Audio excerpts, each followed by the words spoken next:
The following is a fan-based review. All materials discussed are property of Toei Inc., Bandai, and Saban Entertainment. Welcome, everybody. Hello. To the Tokucast, was it bi-weekly, or is it... Bi-weekly review. Bi-weekly review. This week. We're finally back to Kamen Rider. Yes. We're going to do it for the next little bit. Welcome to the episode where we become legal enough to drink in the U.S. Episode 21. Episode 21. Hooray! This week, Glad I we got are the joke. doing two piles of a mess. One bigger than the other. Kamen Rider the First and Kamen Rider the Next. Or Masked Rider the First, as it's known in America. I bought this out of complete surprise. I saw this at our local Second in Charles for $5.50, and I said, That's about as much. I would not pay more than $5 for this movie. I would have paid more than $3. yeah, well, I bought it, and as far as I know, this is the only Kamen Rider related anything to be released in America. Masked Rider. Masked Rider. I'm talking about Kamen Rider. Oh. Oh, okay. He means sub. Okay. Yeah. Let's say Dragon Knight, Masked Rider. Yeah, but I don't think they were ever released on DVD. Dragon Knight was. Okay. Well, We might want to review that. But here it is. Let's open up with, this comes with a little booklet from fall of 2006. booklet. When this was released in America. Let's see what else came out in that time. No. Yeah, let's do it. We got the Ah My Goddess TV box set. Goku-sen, the TV box set. Goku-sen. It's like Yakuza and that looks stuff. familiar. Sorry. You got Giant Robo. You remember that show? I used to own that box set. Voltron came out on DVD around this time for the first time. Great show. You got Loveless, Suki Show, Midori Days. I don't know. The Cromartie High School live action movie. But that sounds like a whole bunch of fun. This movie, however, is not. It's okay. There are a couple good points. Let's talk about the things that we liked first. The suits. The suits were great. The The comic- suits are really good. The suits are really good, both theirs and the villain suits. I love the snake suits. I like for that the they're two actually rounds. suits that they physically put on. Yes. Especially the helmet. Well, it's more just the bottom part of the helmet you watch them put on. Everything else is just kind of magic. Well, in the next you see them put the top half on and then they click the lower jaw on. I thought that was cool. I thought that was cool. I like the fight scenes. The fight There's scenes. Fight scenes are great. There are some really, really good moments especially there's a moment in the next where one of them punches a minion's arm and his bone breaks out. Yes, from yeah. there. I saw that. That was awesome. I love little moments. Give me more of that. Ever. However, We'll go with the first because it was the first. Now, as we said, this is the first and the next. So basically, they're redoing the first 3 Kamen Riders into 2 stories. in 2 movies. They basically just completely end up revamping them. And they're basically both terrible. The plots are a mess. The plots are a mess, but honestly, I didn't really hate either one. I didn't like either one particularly well, but you didn't hate them. No, I didn't hate them. No, I can understand that. Because it seems like a lot of the things that end up being main problems with these movies is the fact that there is a lack of consistency. There is a lack of consistency. There's a lack of logic too. There's a in lack some of of the logic characters. consistency, but if you on the DVD, there is an hour and a half long making of feature. Why? We watched this together Yeah. at our apartment. Yeah. And when we finished the movie, my fiance came home and I was done with this. And he put on the, hour making of, and I'm like, get that shit off my screen. Well, I was like, oh, it's an hour and a half long, and you were like, oh, Why is it no. the length of the movie? That's the biggest question. Also, was it subtitled? It was all subtitled. Okay. It chronicles the first day of shooting to the last day of shooting. That's And why. it's basically just a series of video logs, and they're talking about stunts and whatnot, and it's actually kind of interesting. There's a bit with Hiroshi Miyauchi talking about the legacy of Kamen Rider and how he was happy to have a cameo in this as Toei Tachibana. Yes, because Yes. V3 is once again in this movie. Yeah. That makes Why does it keep happening with him? Here's the thing. It's a paycheck. My biggest problem with Kamen Rider the First is that it feels like a 2-hour movie that was cut down to 90 minutes. Yeah. I feel like there are so many scenes And that are just missing now, from this movie. let's get into the plot real quickly. Of course, the first thing we end up meeting is Takashi Hongo. Yes. The revamped version of Takashi Hongo. He ends up getting captured by Shocker. Can I say something? I about like this? the scene where he gets. Okay, go ahead. I like the scene where he gets kidnapped. It's very Yes, me creepy. I like the revamped look of the minions because gas masks is better than ski masks with holes in them. Mm. But let's talk about the fact that they finally Shocker got their shit together, and it looks like they hypnotized him or mind controlled him before they giving him the turned him into a superpowers. cyborg. It took when did this come out? 2006. 2005. It took you 30 fucking years. They ended up right. No. See. No, they really don't. Yes, they do. No, they don't. Yes, they do. But it took them 30 fucking years to finally go, we probably should, make him our minion first. Yes. Now, here's the thing with this. After they end up getting, him captured, and they end up having a very good scene where he ends up breaking into a building and ends up fighting off a whole bunch of police officers. Did you know they shot that in the daytime? Really? In the behind the scenes, they shot day for night. Remember, and nighttime shooting is very expensive. It is very expensive, but I think they went a little overboard on the color correction because this movie is very dark in the sense of you can't see what's going on sometimes. Yeah. I remember there was one part, and this is the thing that just bothered me on like a technical issue. When he jumps out of the building, he like lands on his foot Superhero sideways. landing! No, he lands on his foot sideways. So it's like, why isn't your leg broken? because he's a cyborg. Like I saw his leg like bounce before he came back up and like put both feet down. I'm sitting here like that just looked painful for the actor. And why didn't you try to either reshoot it or at least cut the bottom part of his feet out? Because really though. And then it was a cool scene though. It could have been worse. It could he have did been do one a of those, superhero landing earlier. It could have been one of those like reverse shots instead. Now, we end up meeting Asuka Midorikawa, one of the worst characters in this movie. That's the reporter chick, right? Yes. That's the reporter lady God. who's dating who is engaged to somebody who dies and the blames guy him. who ends up playing that character is someone we know. Yes. Please don't say Fies. It was Kamen Rider Raya. Yeah. From Yuki. Okay. He also died. I saw the hair. I saw the hair. I saw the hair reminded me of Fies. So that was the first one. We'll put a disclaimer in the beginning. He ends up getting, killed by the spider. The first two, of course, the first two monsters that we have seen, of course, are the spider and the bat. Yes. Which again, they're not monsters; they're suits. Yeah. Which again is really cool. But let's talk about the fact that she finds her fiance's dead body, automatically blames Kamen Rider. Yeah. And when she goes to confront him, he was standing there, so she didn't know. But when she goes to confront him, why did you kill him? Doesn't say a word. Automatically in a mission of guilt. What? The only thing is the fact that she her actors underreact so much in this movie. Yeah. Especially during that scene where she finds him dead. I'm sitting here like, I figure you would be just a little bit more hysterical. Scream. Like, I understand shock, don't get me wrong.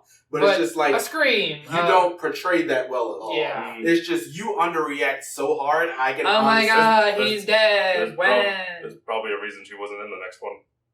Yeah. We'll talk about that when we get to the next. Let's continue with the first, because then we sideways. No, here's the thing with this, because they say that the people who are turned into Shocker's minions, including her fiance who was killed, need constant blood transfusions. Yeah. Yeah. How come he doesn't? Hongo doesn't Ever. Well, Hongo doesn't because he was the prototype. That was never stated. And the fact they made the monsters before him. They all still need those blood transfusions. Also, when he went rogue, I think the way it was, they designed him not to be, but then he went rogue, and so they brought in Nigo. But when he went rogue, didn't the three people in charge go, "We don't need to fight him. He's gonna die anyway. He needs blood transfusions." I don't think so. Yeah, they did say that. They did say that. I don't remember that. Never brought it up again. I'm sorry, I don't remember. And then Hongo ends up going to meet Tobei Tachibana, played Can we get a plot hole counter? Played by V3. He only shows up once in this movie, sadly. It was about 45 seconds. It's like, I'm going to give you your bike. That's my role He movie. goes to play, Tobei Tachibana, whose actor had died during the 90s. And as you said, I feel like that was a good thing for him to do. Just, I thought it was a cool cameo. To go from the mentee to the mentor character. Yeah, it was very, it's symbolic. Playing the person who mentored him during his show. I thought that was great. Yeah.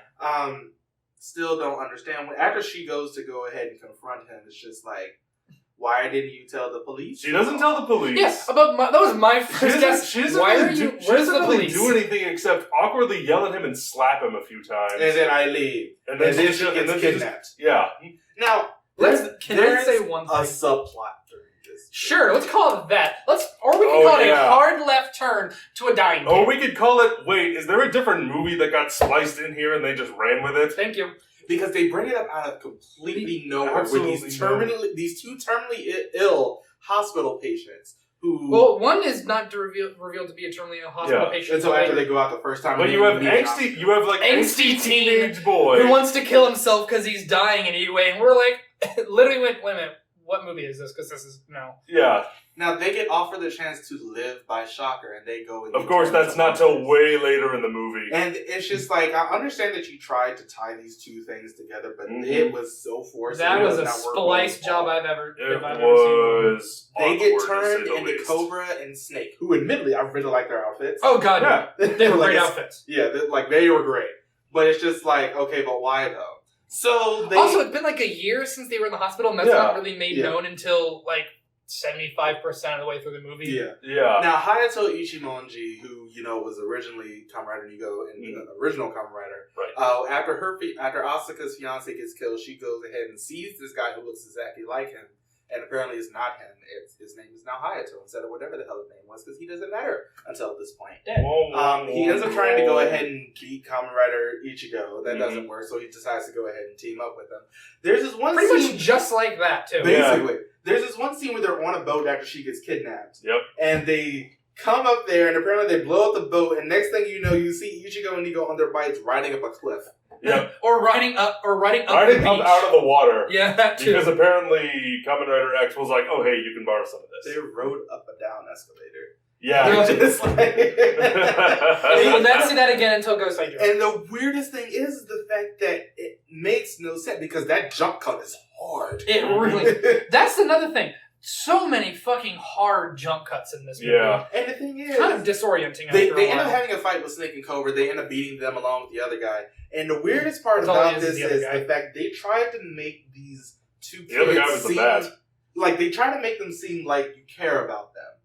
And but we don't. No, so they end up getting killed, and you're just like, okay. We don't, because we are they dead? That was never really made clear. They blow up. Oh, okay. Yeah. I don't remember the blowing up. Because they like... It happens, like, in the background. Yeah. Of course it does. It just doesn't make any sense, because you see his That's helmet thing. fall off. They never really fucking explain why they blow up.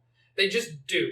Like, I get it's a rider kick. Like, it was the snake one. The snake one on the bike. He jumps on the bike, kicks him, and then he blows up as he's walking. I'm like, I get it's a rider kick, but it looked just like a jump kick. Okay, interesting thing about that, in the behind-the-scenes feature, oh my god, the freaking fight choreographer says there is nothing special about a rider kick.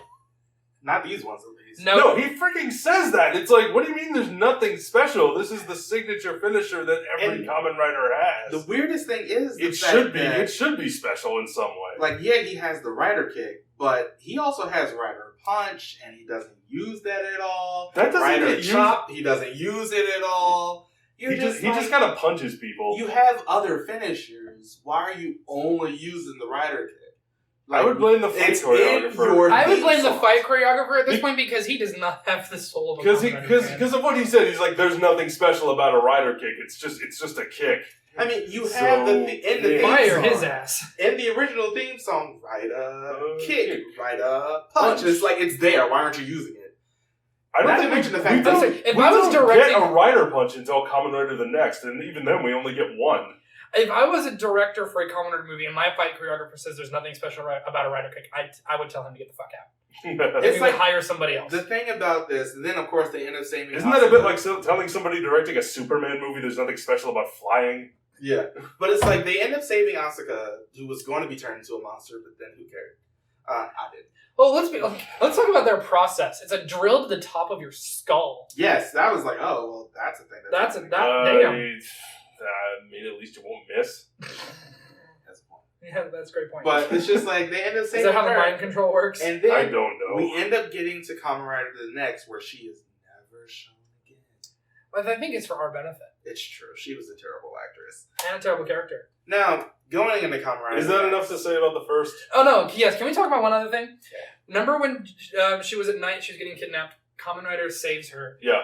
And then she feels his plastic His rippling plastic ab muscles. And then the next show, or not the next, Nego shows up and she thinks it's the one who saved her the night before. Yeah, I sort of did it. And then she realized it wasn't because he didn't have the same plastic abs. He doesn't have those same... The thing about that, like, I can sort of understand that... plastic ab muscles. I can sort of understand that if you're going just, based on the helmet. Because, as you said, it was at night. Well, the thing is, the helmets look different.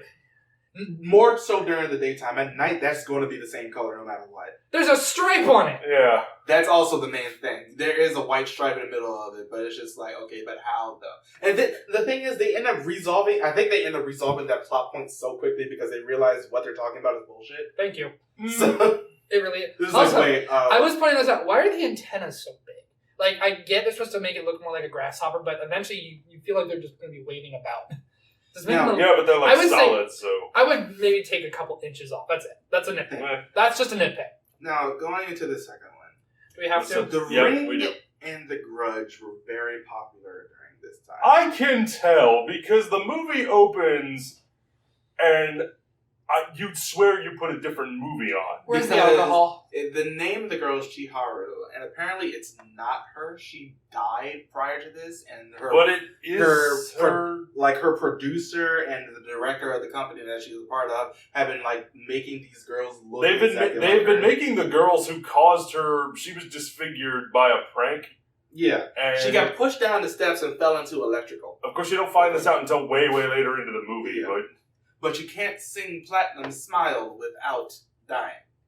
Or you can't listen to it without dying, because her ghost will show up. Whatever. Except, and this is the thing about this movie that drives me absolutely nuts when it happened, she's still alive. She's in a sewer somewhere, turning into a mutant. And we'll get to that. Turning into a freaking mutant. How is her ghost going around murdering people? No, we'll get to that in just a minute. That makes absolutely no sense. It's a mess on its own. There's a reason for why it's happening that way. Now, why don't we start with the actual plot? Well, because let's start show for a little bit. Okay, fair enough. I was going to say we'd start where we started with the last one, the suits.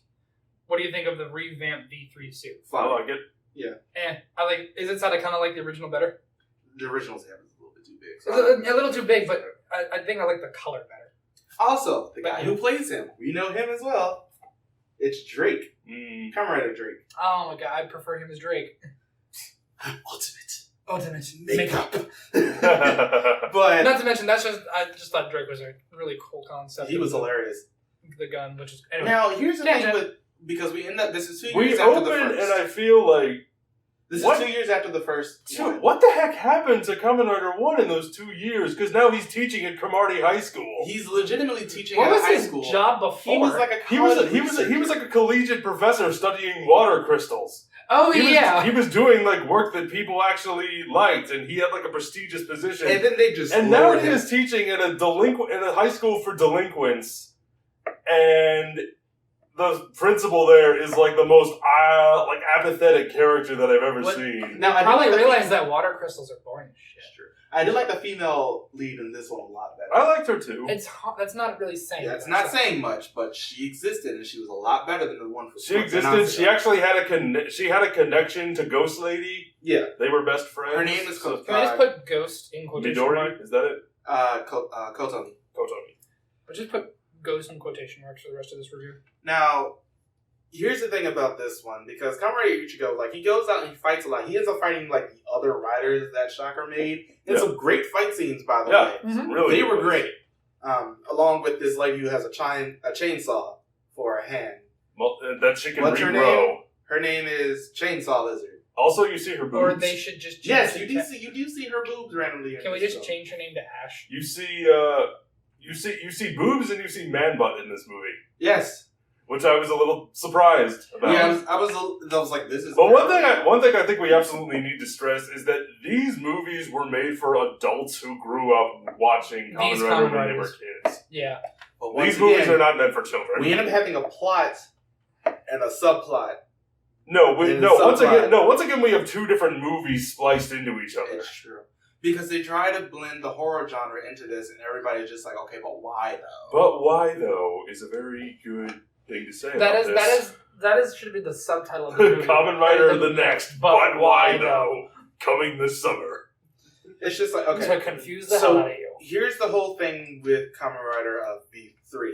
Apparently he was like the CEO of a company and everybody got sprayed in there with nanobots, and the nanobots would kill you if your body wasn't right to be able to be made into a monster and stuff. I love that there's this one scene with the guy where the tiger knife guy. Yeah. And the guy is out there, he's like, I need to go call my family, and so they go. He's like, I want to go home. And it's like, no, yes, just wait right here. And so they let him go into the hall, and next thing you know, you see a knife just come down here, and it goes this way, and it stops right here. And then the other one comes out right next to him, and then. And I was like, okay. I was like, all right, that was cool. That's pretty damn great. That's like the one great thing about this movie. But yeah, so it's like the Chainsaw Lady was his personal assistant, V3's personal assistant. Right. V3 gets made into a Shocker robot as well. Mm-hmm. And they end up having some great fight scenes with Ichigo and Nigo and V3. And Nigo's dying basically throughout this entire movie. Mm-hmm. Because he hasn't gotten any blood transfusions, so he's constantly losing because everything. Ichigo doesn't need them for some reason. Yes. Once again, that's happening. So plot convenience. So Ichigo and the girl Kotomi, because he's basically been stalking her this entire time, they end up breaking into the guy's house while he's pouring wine, which is hilarious because he's such an asshole. He's like on a whole other level. He's like on a whole other level in comparison to either the original V3 or Drake himself. What does he say? Like, I'm decanting the wine? Yes. It's like, I'm decanting the wine. You're bothering me.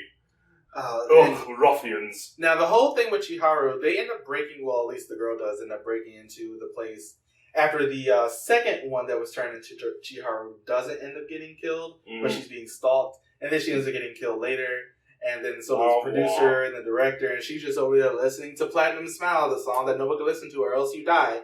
And Chiharu just standing right behind Ghost Lady shows up, and then Ghost Lady doesn't decide to kill her for some reason. With this watch, and there's this one really creepy scene that I hate anything with eye stuff. She taps her eyeball. Oh yeah. And I'm just like, no, you stop. Then she goes and just sees exactly what happened to Chiharu. She ends up falling down. She falls off the top of a hospital. She goes down into the sewer and drowns or something. But the nanobots are sort of keeping her body alive. It's always nanomachines. And then they end up trying to tie it into the actual thing with Shocker. She knows that Shocker's going to do something. These plot threads were connected with a bit of old chewing gum. It makes no sense. That's an insult to chewing gum. And hope. That's all they were doing. It's just chewing gum and the wishes of children. And then they end up having a very pedantic reason why V3 ends up joining with Ichigo and Nigo because of the fact that his sister's trying to stop this. Because his sister was Chiharu. And, yeah, we get that, but it's just why would she want to do anything with Shocker when she didn't know anything about Shocker? I don't know. Why is she murdering her fans? No, she's not murdering her fans. She's just murdering the Chiharu. No, she murdered, the ghost murders the fan club, the Chiharu fan club president. Oh. And it murders that guy in the beginning who was just listening to her song. Yeah, and then it's why? What? They end up having a great fight scene inside, this restaurant. Where it's just all three riders and they end up doing all their poses and everything. Yeah, and fighting cool. everybody. Yeah. Great scenes, and then they end up... That's the Shocker base. Yes. Where that is. And they end up doing all that, and then he goes downstairs because his sister, V3's sister, is downstairs, and he ends up and she's a mutant. Rider punching him, and she dies, but apparently the Platinum Smile thing is still going on no matter what. Because if you watch it, if you stay till after the end credits, there was the most mind-fraggiest of end credit endings. Somebody's in this. What? Who was in this? Was it Zengetsu? I don't think so. I think he's in one of the comments. But the after credit scene, there's a guy playing a pachinko machine, and it's Zengetsu. That was him. Yes, okay. Zengetsu is in this movie. Okay, yeah, he's playing a pachinko machine of the original Kamen Rider TV series. Why is that there? It's supposed to be an Easter egg, I guess. Yeah, and then all of a sudden, the Platinum Smile song starts playing out of nowhere, and then the ghost murders him. How? What? Huh? These movies are a mess. That's putting it nicely. Yes, because these movies are complete and utter bullshit. It's just why? Putting it a little less nicely. I don't understand exactly where they thought they could go with this and make it worthwhile. Because literally, why? I understand the idea of trying to make darker-ish movies